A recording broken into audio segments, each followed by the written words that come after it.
Our immediate priorities are making sure people can get into their homes. And so if there's a tree on the home, blocking the drive, blocking access, we want to get to those first and foremost. We also make a priority for the elderly, the disabled, first responders that are obviously helping everybody else and can't get to their own needs. And so those are our priority one jobs that we really try to get to first. So far, I know you said that here in Jasper, you all have been here for about 3 days assessing and helping throughout. So how has that process been, and how many sites or locations would you say you all been at so far? In Jasper or? In Jasper. We've been to about 3 home sites so far. We've been here assessing for about 3 days. We started our first home site yesterday and finished it up this morning, so this will be our second home site that we'll be working on today. And then but we were in here assessing right after it happened. Okay. And then I guess overall, have there been any other locations, any other counties or city areas that you've been? Right.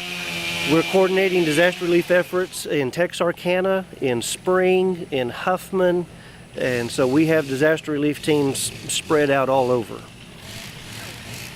So, I guess, how does your team coordinate with other relief organizations and local authorities in disaster zones? We coordinate very well with the other organizations. Texas on Missions is one, Samaritan's Purse another. But we also make direct contact with the county judge, the emergency manager.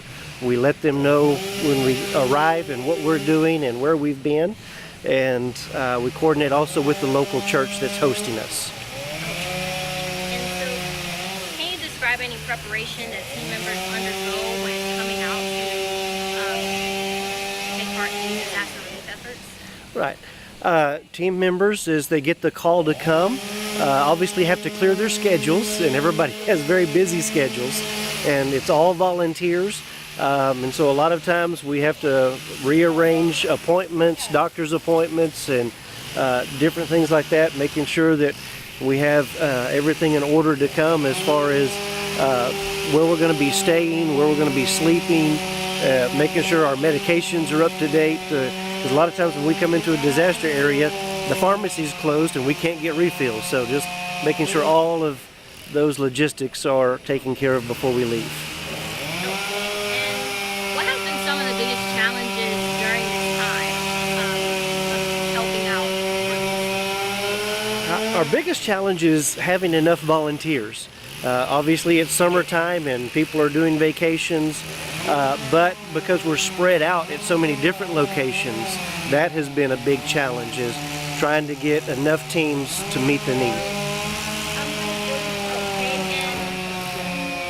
how does the team ensure safety for both volunteers and homeowners during the operation? We are certified, trained, and so we go through several levels of training, phase 1, phase 2 trainings, and safety briefings. We have a safety briefing as we show up on site.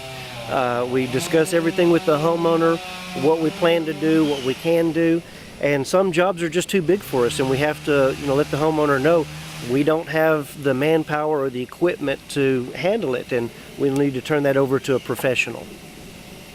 And so I guess, what is the process for homeowners to be able to get help from you during this? Right. We have an 800 number that they can call in on, and we also have an online application where they can go to our website and fill out the application.